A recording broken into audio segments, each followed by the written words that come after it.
পাক সেনার হাতে আটক বিএসএফ জওয়ান। পেহেলগাঁওতে ভয়াবহ জঙ্গি হামলার পর একদিকে যখন সীমান্তে উত্তেজনা বাড়ছে, ঠিক তখনই ভারতীয় বিএসএফ জওয়ান পাক সেনার হাতে আটক হওয়া বিএসএফ জওয়ান পশ্চিমবাংলার হুগলির রিষড়া পৌরসভার 13 নম্বর ওয়ার্ডের বাসিন্দা পূর্ণাম কুমার সাউ। পাঞ্জাবের পাঠানকোটের 12 নম্বর বিসারি ব্যাটালিয়নের ফৌজপুর সীমান্তে তার পোস্টিং ছিল। শুক্রবার সেখানেই ডিউটি করার সময় ভারত পাক সীমান্তে একটি চাষের জমিতে তিনি টহল দিচ্ছিলেন এবং তখনই তার শরীর খারাপ লাগায় একটি গাছের ছাওয়ার নিচে বসেছিলেন এবং ভুল করেই দুই দেশের আন্তর্জাতিক সীমানা পেরিয়েছিলেন ওই বিএসএফ জওয়ান। ঠিক তখনই তাকে ধরে নেয় পাক রেঞ্জার্সরা। রাত 8টা নাগাদ তার এক বন্ধু ফোন করে গোটা ঘটনার বিবরণ দেন পরিবারের কাছেই। পাক রেঞ্জার্সের হাতে আটক হয়েছেন জানতে পেরে বাড়ির লোকজন সহ পুরো পাড়ায় এক গভীর নিস্তব্ধতা নেমে এসেছে। বিএসএফ জওয়ান পূর্ণাম কুমার সাউয়ের স্ত্রী রজনী সাউ স্বামীকে পাকিস্তান সেনা না ছেড়ে দেওয়া পর্যন্ত দুশ্চিন্তায় রয়েছেন। আমরা নিশ্চয়ই আশা করছি যে আসবেন, কেন আসবেন?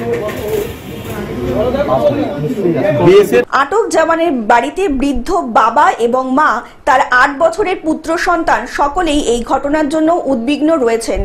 আশায় দিন গুনছেন তাদের বাড়ির ছেলে কবে বাড়ি ফিরবেন। অন্যদিকে আটক জওয়ানের পরিবারের পাশে দলমত নির্বিশেষে রাজনৈতিক নেতা নেত্রীরা সকলে মিলে তাদেরকে আশ্বাস দিচ্ছেন। অন্যদিকে শুক্রবার রাতেই তৃণমূল জেলা কংগ্রেসের সভাপতি তথা বিধায়ক অরিন্দম গুইন, পৌরসভার পৌর প্রধান বিজয় সাগর মিশ্র, উপপ্রধান জাহিদ হাসান খান এছাড়াও ইকবাল আহমেদ সকলেই উপস্থিত ছিলেন। অন্যদিকে প্রদেশ কংগ্রেস সভাপতি শুভঙ্কর সরকারও বাড়িতে পৌঁছান সেই জওয়ানের।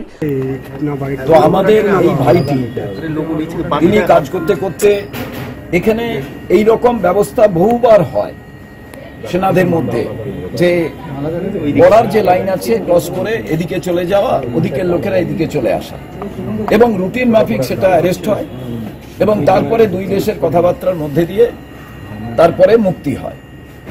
কিন্তু আপনারা জানেন যে একটা আলাদা পরিস্থিতি জম্মু অ্যান্ড কাশ্মীর যে সেখানকার যে অঘটন, সেই অঘটনকে কেন্দ্র করে আমরা দেখেছি সেক্ষেত্রে একটু উত্তেজনা আছে।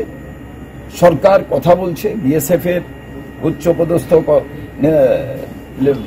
অফিসাররা কথা বলছেন এবং নিশ্চিতভাবে সরকার গুরুত্ব সহকারে বিষয়টিকে দেখছেন। পরিবারের দাবি আমার ছেলে সুস্থভাবে যাতে ফিরে আসে, এটা সবারই দাবি, বাংলার দাবি। হুগলি থেকে কৌশিক ঘোষের রিপোর্ট, গ্লোব নিউজ। এখন থেকে গ্লোব টিভি দেখুন আপনার স্মার্টফোনেও।